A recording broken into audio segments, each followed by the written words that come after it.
So I just kind of ended up playing the public test build for Terra Realm for about 5 hours. I've given myself like a little bit of time to like think on my thoughts about like every character and how they function. So I'm gonna make like a quick little video here just to like talk about my opinions on each of them real quick and overall games like balance and such. Since even though this video is probably gonna get the whole 2 views, I still think like getting like criticisms out there for this public test build is because well constructive criticism is in fact very important. I'm gonna go over like a few issues I have and like how I personally address them, even if they aren't necessarily the best ways to address them, just like how I feel like they could maybe be remedied, and just kind of like my general issues in general. But I'll more be going over the issues I have like during the respective segments. So I guess I should just get right in, huh? First up, the maps are pretty decent. I wish that there was like a little more incentive to you going elsewhere than the main central location of each map, being like the center table room on communications. Although it can split out a little bit more between like the big couch room and just the right side of the map in general. And on Draco Blanc's Forest, I wish that there was more incentive to go elsewhere than literally just a giant stair loop.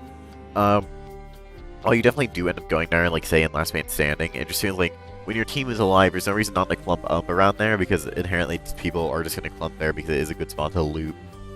However, it's difficult because these maps are like this game is teamwork focused, and maps already are kind of small, but like maybe they could be. I don't know. It's incredibly hard to balance this game's map with its design philosophy of teamwork being super important. Because you can't make them too open or else too many spots are just going to go completely unused. But you can't make them too cramped or else it's just going to become miserable for killers to play. I think we're near like a middle ground, but I think that they could definitely be tweaked. However, objectives will probably throw like a huge bone into this because it's going to cause people to split up a lot more. So I'm going to hold my criticisms on most of the map design for like a little while, until we see where like how objectives slot into things. I do think that the loops are mostly fine. I think it more comes down to Draco Blanc's and Mary not having high enough run speed. Maybe give yes, like 0.25 run speed buff to have it on par with the other 2 anomalies. Otherwise, map design is pretty good visually. Especially communications, I really like that one's visuals. Next up is like general like hitboxes and such. I think they're really good for the most part, except for Rocketeer rockets and yeah, basically just Rocketeer rockets off the top of my head, and sometimes it actually could be a little bit jank. I've seen people comparing this to Pwn by 14. Pwn by 14 has so much worse hitboxes. It's genuinely like there's no comparison to be made here. I just don't get any argument where you're saying, okay, they're equal. No, like, okay, I really like Pwn by 14, and I want to make videos on it. But Pwn by 14's hitboxes are just really bad in the current state, and I think the biggest, like, hindering factor to that game, like, you know, being super, like, replayable.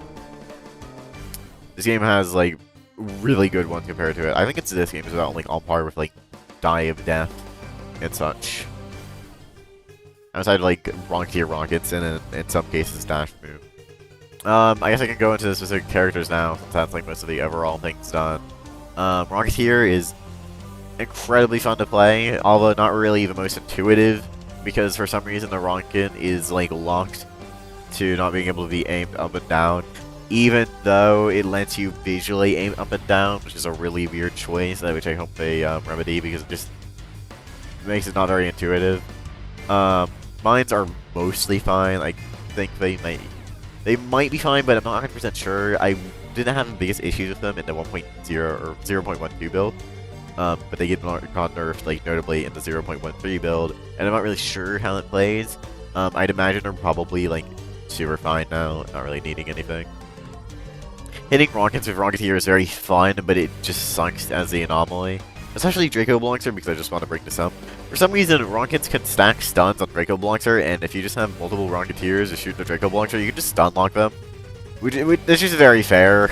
I don't think I have a clip of it like on hand because I don't remember where it is in my like full like 5 hour I guess pod of me playing Terra Realm for the first time. But I had a round where I just was playing Draco Blancter, and then I just kind of got gunned down because I get hit like I got chain stunned. So I got stunned once, and then at the end of the stun animation, I get stunned again, and it refreshes the stun timer, and it doesn't let me move at all. That was fun. I think that's more due to an issue with just Draco Blancter though, per se, than Rocketeer. That I think I'm pretty sure it's just a bug. But I think there needs to be a little bit more counterplay for rockets for killers. I think a good way of handling it would just be re-adding the self-damage, maybe making it 20 self-damage if you hit yourself with the AoE. I think if you hit a direct hit, though, if you hit a direct hit, I think the like damage radius on self-damage should be like greatly lowered. So like you can be in the like AoE radius, but maybe make it so there's like a smaller hitbox where you can still take self-damage. So if you shoot a point blank, you'll still get hit. I think that'd make it pretty fair. That's all I really have to say for Rocketeer. Moving on to Huando, who's probably my favorite survivor in this game in terms of like the gameplay. Huando just feels incredibly smooth. Adrenaline Rush, it just feels like amazing to use, and it feels like super satisfying. It feels great when you're like a survivor that you can save by it too. It's just a really well implemented move. Punch also feels like very well implemented. I really like how like aggressive Huando's playstyle is. Your stun doesn't really do the most, yeah, and Adrenaline Rush can sometimes not do much at all, especially if you get like one of those funny scenarios where it just gets caught on something. But when they do go crazy, they're like really fun to use, and they're also pretty fun to fight against too, I'd say.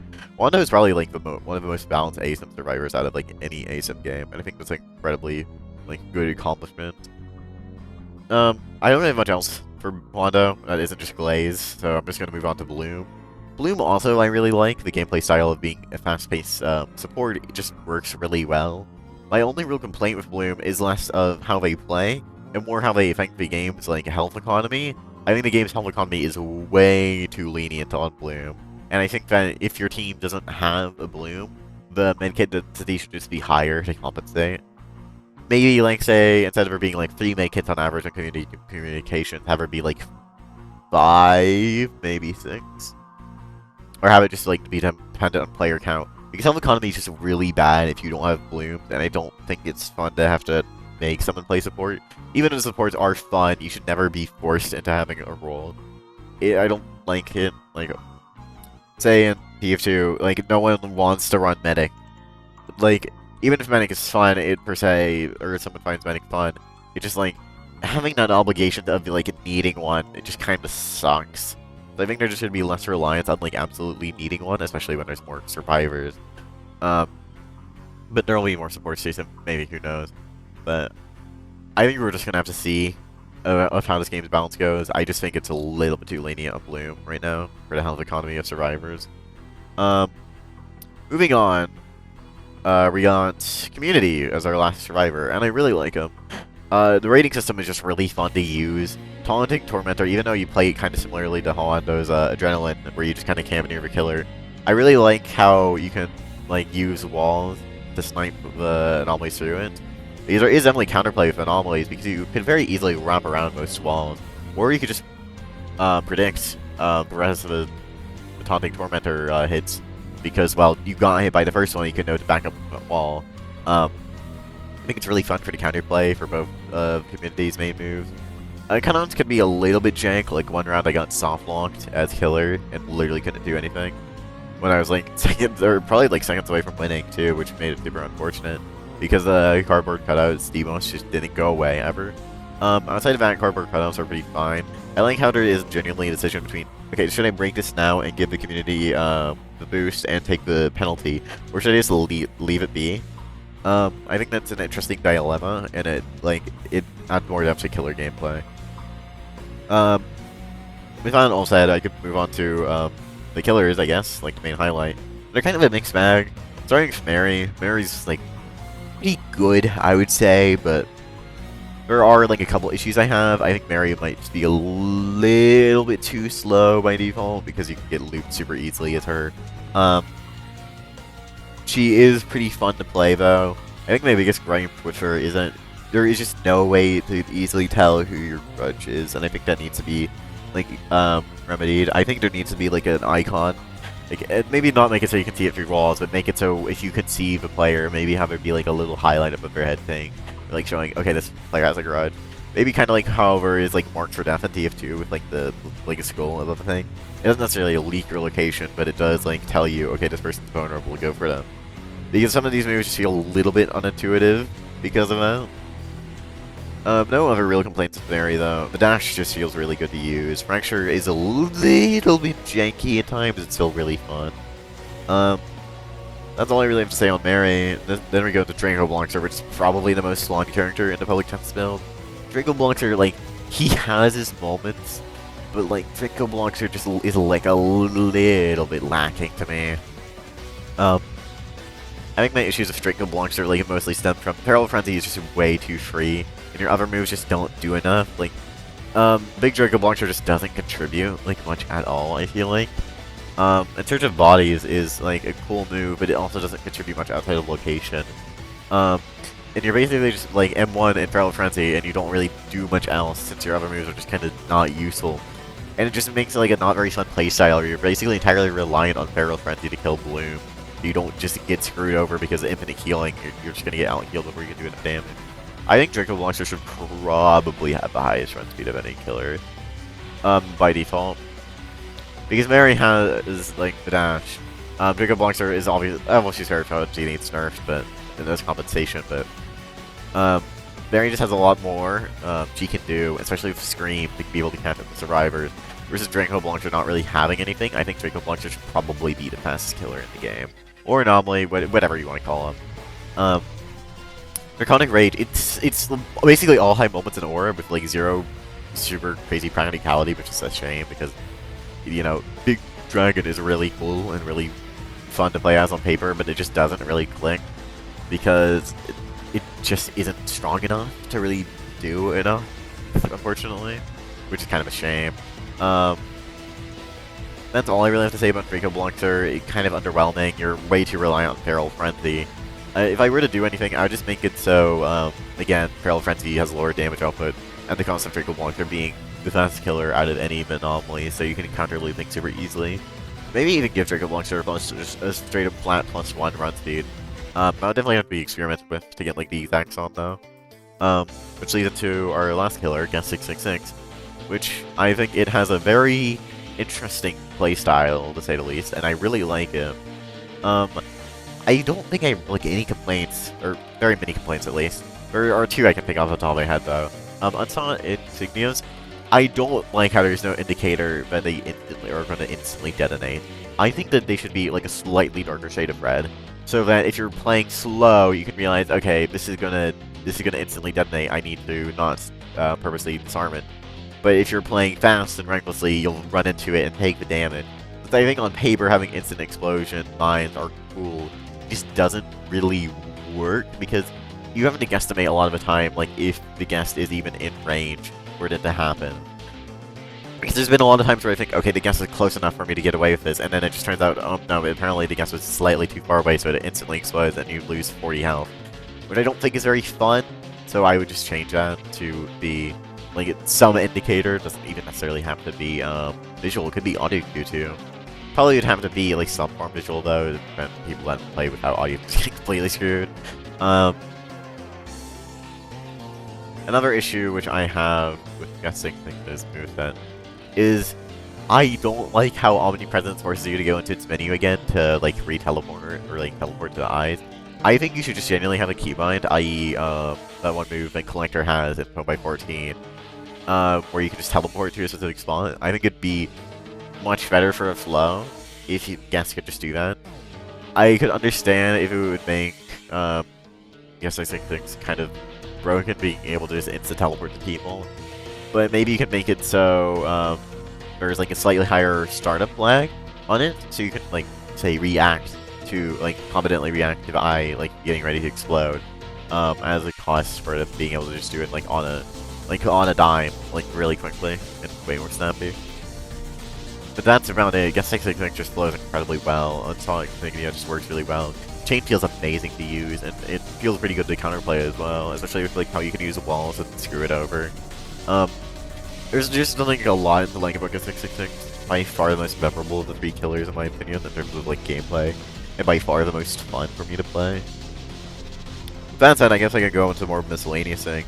The game's optimized is seemingly pretty well. Like, I'm pretty sure I didn't have like any performance issues outside of just like router being laggy, lol.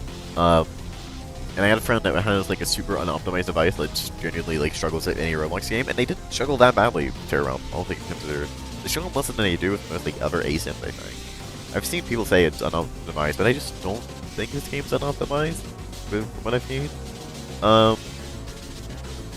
Again, the hitboxes are mostly fine, with the exception of stuff like rockets, and dash sometimes being a bit jank. The game's pacing is like really good. The game's visual direction is also always really good. I like the designs for everything. The game's music is really good, even though a lot of it just isn't in-game.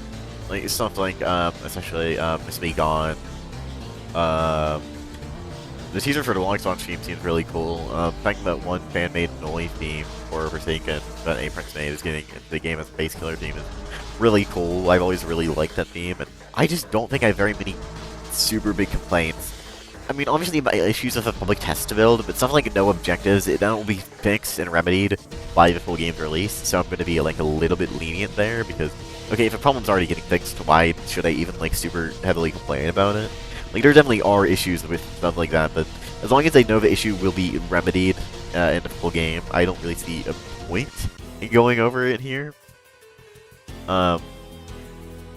Even though I could understand why you think, oh, I should go over, say no objectives, making the game but sometimes feel a little more stale. But I like understand why they aren't here. I'm pretty sure they just weren't done in time, so that's why. Also, I've heard that apparently testing wasn't in like super large batches. I think that they should probably be balancing the game around full lobbies. I think full lobbies and then lobbies of like 4 or 5 people should be the general focus. The in-between could be like a little bit off, but I think getting 8, 9, and then like 4 and 5 player lobbies right is like some of the most important, because you're going to be playing those like a lot. Like if you're playing in off hours in a region, you're almost always going to be playing in like smaller lobbies of like 4 or 5 people total. But if you're going to be playing in on hours, then you're going to be playing in like the 8 like full lobbies usually. But I think there should be a good balance where both of those are fun to play. The in-middle will probably just get evened out due to that, but that's like all I had about to say. There will probably be like some compilations and some guides on the characters. I might not make guides on the characters immediately. I might wait until we get a couple more balance patches, since these characters are going to be constantly shifting.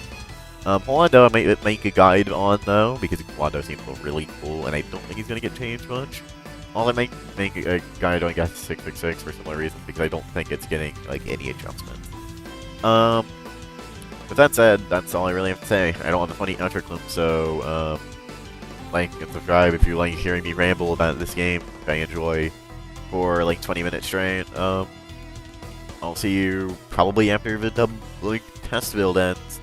Public test build? What am I saying? Public test build ends. See you then.